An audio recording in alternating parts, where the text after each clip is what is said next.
All right, so let's stay with immigration issues. Home Affairs Minister Dr. Motsoaledi says the United Nations High Commissioner for Refugees has committed to calling a high-level tripartite meeting between the South African government and ambassadors to resolve the issue of foreign nationals in the country.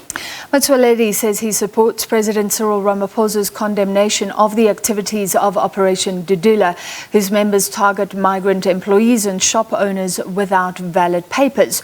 Ramaphosa said the group is a vigilante-like force and its actions cannot be supported. So this interview is important, especially in light of what is happening in Diepsloot tonight. We understand Operation Dudula is there, including the leader, Nhlanhla Lux. Now, speaking exclusively to SABC News, Dr. Motsoaledi said his department is tightening the screws to strengthen its operation. Of course, before we bring you that interview, we say goodbye. Yes, see you same time, same place tomorrow, but we leave you in the capable hands of our foreign editor. Ciao. Well, since that time, two things happened. Since after 2008, the period which I've reflected on. Since that time, NICOC, the National Intelligence Coordinating Committee, when they were doing their intelligence estimates, they realized that there is one of the problems is the problem at the borders. That since democracy, because we are no longer at war with our neighbors, there was peace, there was everything, there was less focus at the borders. And they realized that that was a problem and a weakness. And they recommended that a special border management authority be formed. But unfortunately, it took 10 years for Parliament to pass an act to institute border management authority. But I'm sure you are aware. Why such a long time, Minister? Because the problem was going to escalate. Yeah, precisely because among us South Africans, there's no general agreement on how to handle this situation, especially the borders. Some people believe if you handle it, it's xenophobia. Others believe, well, in other words, there's no clear agreement about South Africans. Each one is shouting at their own corner about how it must be done. That's why it took 10 years. And I agree with you. It's bad. It was bad just to pass a law to deal with borders and have to take 10 years debating it. So, but that's the first thing that happened. The second thing, which I've already announced to Parliament, I said we have to review 3 pieces of legislation. And I'm busy with that process. I'm about to take it out in the public. Number 1, the Citizenship Act of 1995. Number 2, the Refugee Act of 1998. And number 3, the Immigration Act of 2002. There are several weaknesses there which needs to be looked at for the simple reason that they were passed at a different era in the existence of the country and the world. Now we are in this contemporary era needs us to review those acts. And yes, I agree with you and concede that a lot of time was wasted. But that is that. We have looked into that and say we must do it. Because let me tell you, contrary to belief, there are 2 things I want to tell you. The head of United Nations, High Commissioner for Refugees, Filippo Grandi, who visited South Africa in 2019, when I've just arrived in Home Affairs, commended the country for having the most progressive immigration laws in the world. I'm sure you remember that. I know very well that South Africa's immigration laws are commended around the world because we integrate those very people easily who come from countries where they are experiencing challenges. It's not only integration. We very easily allow anybody to come here. Unfortunately, Sophie, even thugs, scalams, who in their country are no longer wanted, they believe the country to go to South Africa. And how do I explain the issue? Is the criminal cluster failing us on that one? No, we are failing ourselves generally. I don't want to blame any particular. I'm talking about us as a country. But well, maybe about our immigration regime, yes. How do I explain to the country and the world the issue of Fulgens Kayishema? I don't know whether you have heard about him. Fulgens Kayishema is from Rwanda. He ran here to South Africa and lived as a refugee. And guess what? He's wanted by United Nations, a special prosecutor who prosecute genocide, acts around the world. We are the signatories to the ICC convention. Why are we not handing them over? Anyone who's in the country illegally and wanted by the ICC. Precisely my effect. In the first place, even before handing them over, how do we end up accepting such people as refugees? That's the point I'm trying to make to you. And guess what? On the 13th of December last year, when the Prosecutor General reported to the United Nations High Commissioner, not High Commissioner, excuse me, United Nations Security Council, he complained about us, that we are a haven of all the criminals around the world. They rush here and live as refugees. And for instance, you guys in the media, every time you find such people here, I know, they are vulnerable, poor asylum seekers and all that. Not everybody is a poor asylum seeker. Some are thugs who are destroying this country. But what is the police doing, intelligence doing? This is supposed to be the responsibility of the police service. And the Minister of Police, your colleague, must be taken to task for not doing his job to uproot such individuals in the country. Well, I'm not on a blame game. Sophie, I'm not going to point the finger at my Minister of Police, but fortunately, I had a very fruitful 3-hour meeting with him just this morning. And that's why I got a little bit late for your interview. I was sitting with him. He brought all the generals of police, all of them, including the new commissioner. We're discussing these very same issues, especially starting at the borders, how we're going to work together, because we were working in separate silos, and that's why this problem emerged. And of course, you mentioned the issue of intelligence. You are right. And unfortunately, as Home Affairs, they always fall on my shoulders. You remember when Bushiri escaped? Yes. Everybody was on me and hitting hard, even though he was under the care of other agencies, not necessarily a Home Affairs after he was given bail. But everybody who have got a tag of being foreign, whatever they do, they go on top of Home Affairs. Now, the issue for intelligence is not a secret. You know, the president has to choose Dr. Sidney Mufamadi to look into it. We are rebuilding it. They've chosen a new head of that. We have got hopes. There are already results. Some of us see them when we interact with her. Miss Majola, the new head. So we accept, it's not a secret, that they were very weak because of the wars that happened in the past. I'm sure you're aware of that. And so at the moment, we are working together. We've even formed a common structure. We are going to weed out all this.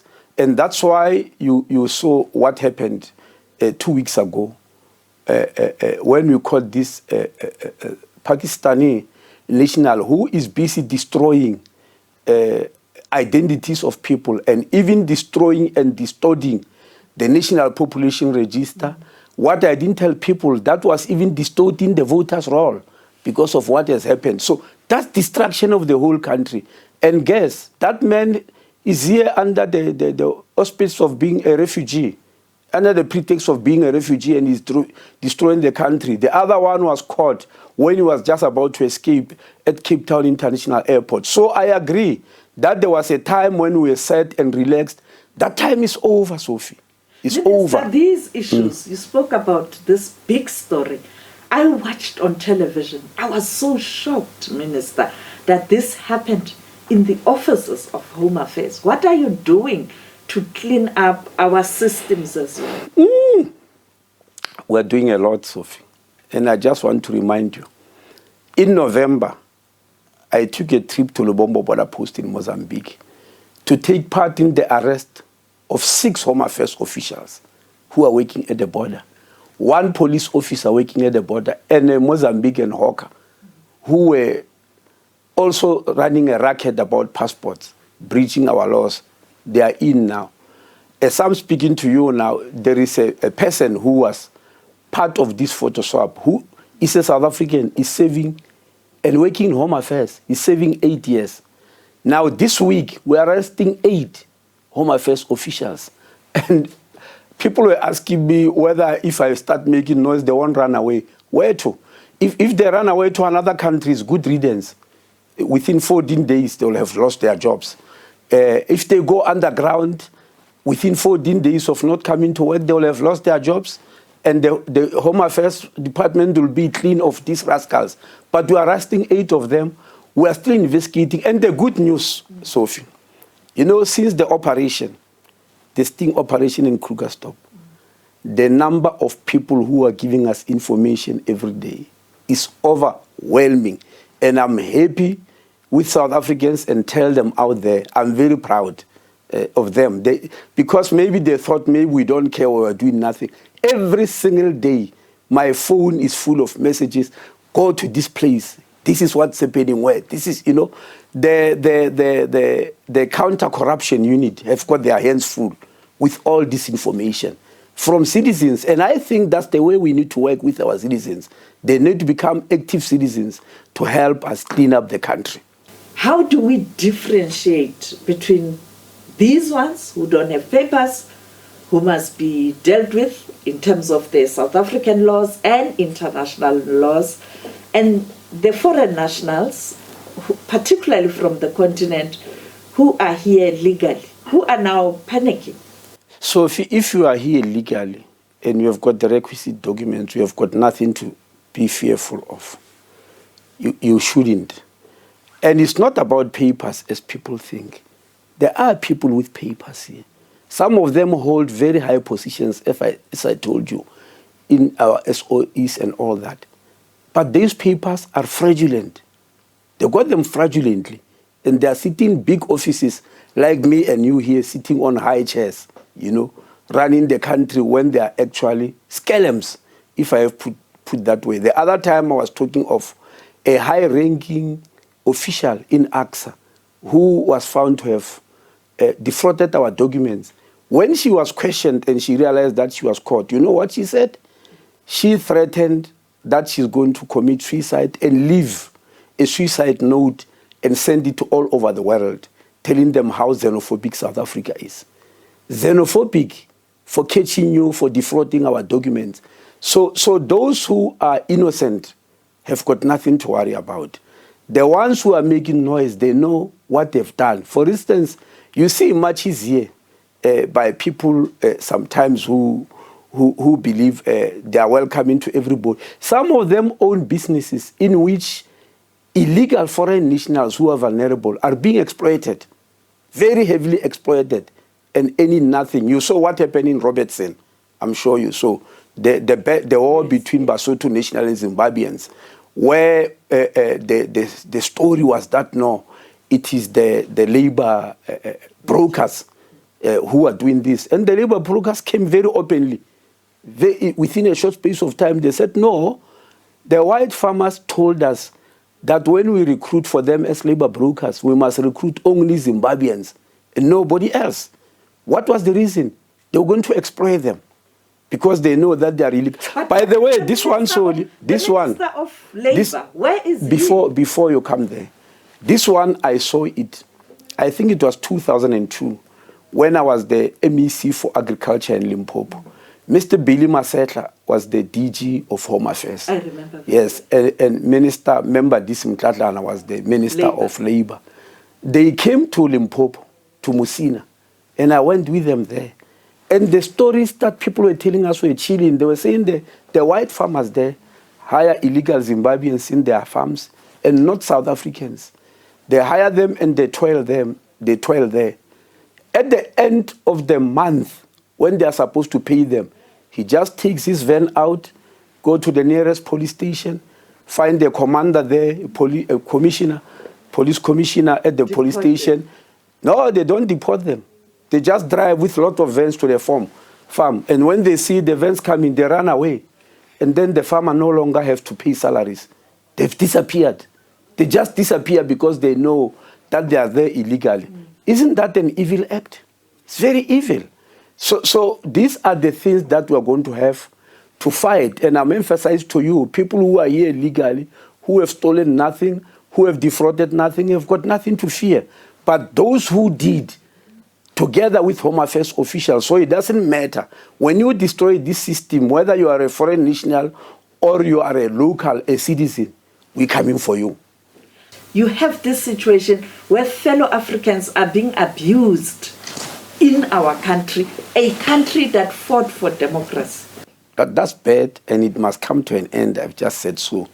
But it doesn't start with the Minister of Agriculture, as you said. It starts with the Minister of Labour. That's why you are aware that the President formed an interministerial committee, which fortunately is co-chaired by me and the Minister of Labour. We have already put these things on the table, we are discussing them, and we are putting mechanism. In that interministerial committee, the Minister of Agriculture, Agrarian Reform and Land Reform and Rural Development, Rural Development is sitting there, Metoko Didiza. We're discussing these issues with her about what we are going to do. And there, I've just told you this morning, I said with the Minister of Police and his general, this was about the Border Management Authority, how it's going to work. The act, which was eventually passed, even though I said it took 10 years, the act names 9 ministers who must sit together to take care of those borders. And the Minister of Agriculture, Land Reform and Rural Development is also sitting there. And we are discussing these issues every day. Very soon, you are going to see a completely new imaging out of the country on how we deal with these matters. Is there synergy in cabinet, but also these 9 ministers? The reason that we formed the Border Management Authority, the reason that NICOC realized it is because we had 7 different ministries and entities at the borders who were working separately, each one in their own silos. And that's where the weakness was. So integrating them under one authority, under one command structure, the Border Management Authority is going to solve a problem. Among the 9 ministers, which the act, the interministerial committees in South Africa are formed by the president. This is the only interministerial committee since democracy that is not chosen by the president, but the act itself, the act of parliament names the 9 ministers who must sit there. And we have already agreed that they'll sit 4 times a year or as required, sit 4 times a year statutorily, but as required. The Minister of Agriculture is also in there. Public Works is not, because the work that Public Works was doing at the borders is going to be taken over by the Border Management Authority. The Deputy Commissioner for Corporate Services is going to be taking over that work. And we are busy, by the way, with transfers of these functions under Section 97 of the Constitution of South Africa. Section 97 of the Constitution talks about mainly about 2 issues. The transfer of functions from one, or the administration of an act of parliament from one ministry to the other, and the transfer of staff which were hired under one ministry to be transferred to the other. And so many of ministries are going to be transferring functions and human beings to the Border Management Authority, and that process is on. What's your position with Operation Dudula? Sophie, the person who is the ultimate in terms of policy and pronouncements is the president of the country. The president has already clearly pronounced about Operation Dudula. Now you are putting me in a difficult position to ask me about my individual position as a minister, whereas the boss of the country, the commander-in-chief, have spoken. Please go and follow about what the president has said. And I've got no option but to follow what the president has said, because he is the ultimate policy maker and spokesperson of the whole government. But are you comfortable? Because I'm comfortable with what the president said. You are towing the line. No, I'm not towing the line. I'm comfortable and I'm going along with what the president has said. It's not towing the line, but at any rate, I've already told you, he's the commander-in-chief. When he commands you, you must agree or you get out. There are people who are scared now that those who have accumulated assets genuinely are going, or they stand to lose. Everybody who's here is called a refugee or an asylum seeker, which is not true at all. And I'm happy that you recognize that. And I hope your colleagues also should or will recognize that. Now, why should I guarantee people of their assets? How are they going to lose assets in South Africa? Because this is a constitutional democracy. Have you ever seen or heard of anybody just losing assets like that in this country? It has never happened. I'm not sure why they're even asking the Minister of Home Affairs about that. If people acquired assets legally through various mechanisms, for instance, I don't give title deeds. I don't give licenses for anything. People buy property using the laws of the country. So I don't understand why I should guarantee anybody anything unless people know that they've acquired their assets illegally and using fraudulent means. Then they are thugs. They need to be dealt with. And I can't guarantee them of anything. So, but anybody who have acquired assets in a legal manner, why should they be afraid? Why do they want to be reassured by a Minister of Home Affairs? For what reason? Minister, how are you addressing the challenges within Home Affairs offices where people are complaining that the issue of service delivery sometimes officials are found wanting? But to bill. Let me start with South Africans. Because Home Affairs broadly, Sophie, has got two broad arms. One arm is civic. That's for me and you as South Africans, to get our identity and all appropriate documents. The other arm is immigration. That's where refugee, asylum seekers, migrants, or people who come here for visas, including even tourists, that's where they fall under immigration. So let's divide that. The first one is about the what you call civics. Yes, it's a nightmare. I spent sleepless nights about that because there are quite a number of things that need to be resolved that are very, very problematic for me, Sophie. I really spent sleepless nights. Number one, when you look at the police station or a clinic or a school, they were all built by the state. Because they are social services, they serve people, they are also dealing with civic matters. But when you come to Home Affairs, it's very different. We acquire offices through the Department of Public Works. We wait for somebody to put up a building and we say we want to hire it.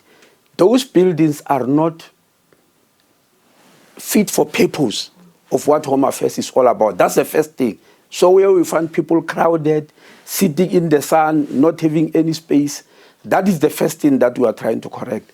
But the second thing, which in one budget speech I called it the original sin, is our IT systems, which we acquire from SETA. Oh, Sophie, no. Even if you try to do Batopele, I still remember in 2020 how embarrassed we became where we were doing this Batopele when COVID was starting to see that people are obeying COVID laws. We removed everybody here, starting with myself, Deputy Minister DG, went to various corners of the country to do that. Guess what? When you arrived, systems were down. For 3 hours, nothing was working because the IT systems were down. I fortunately was deployed to Pretoria here. And so it was easy to run to Centurion where SETA was. I was there with that office with engineers getting phone calls, irate public members, very angry. But the system was down. You saw what happens on Friday. Just one cable cut at SETA. The whole 412 Home Affairs officials could not work. We have to issue death certificate manually, right? Yeah, written death certificate. Yes, at this day and age. Even today, as I'm sitting here now, we are forced to extend working hours because of the amount of work. And the amount of work that people the services that people are looking for. So it is a nightmare, but we are doing several things with it. Number one, herself and SETA went to the Portfolio Committee on Home Affairs. We outlined the problem on both sides. I'm not an IT person, really. It's a difficult field for me. But I do sit and listen that now we've got the architect is wrong, switches are going to be made, etc. And the other one that falls outside Home Affairs is the concept of broadband. I'm sure you are aware that we don't have a broadband in South Africa. Yes. Which you are, yes. Now, you will sometimes go to a Home Affairs office, find a long queue, and you are irritated. You want the people to work very fast. You go to one of the desks and you watch. And you can see on the computer, it's saving one person in 20 minutes. And there's a queue of 100 people outside. But one person in 20 minutes is very slow. Yes, it's very slow. So I was very excited when the cabinet recently passed a plan by the Minister of Communications and New Technologies, that which is called South Africa Connect, where they are going to connect all hospitals, police stations, SASA offices, and Home Affairs. And I begged her, I said, please, not that I undermine my colleagues, start with Home Affairs, because you know what, so when the systems are down, you can teach kids. And I'm not trying to undermine the fact that education needs a broadband. You can still treat patients. But in Home Affairs, when systems are down, poof, finished. You just sit there and wait because you have got to use the computer. So it's a big nightmare for me personally because people insult us. Even members of parliament. It affects the intention to grow the economy because it does. You have this type of connectivity. It does. How do you hope to flourish? It does. It does. And I was asking a question because I know recently you have heard the SARS commissioner smiling from corner to corner with his mouth, and we're smiling with him about the achievement of SARS. They've just reached 1.3 trillion rand in tax collection. And why am I telling you this story?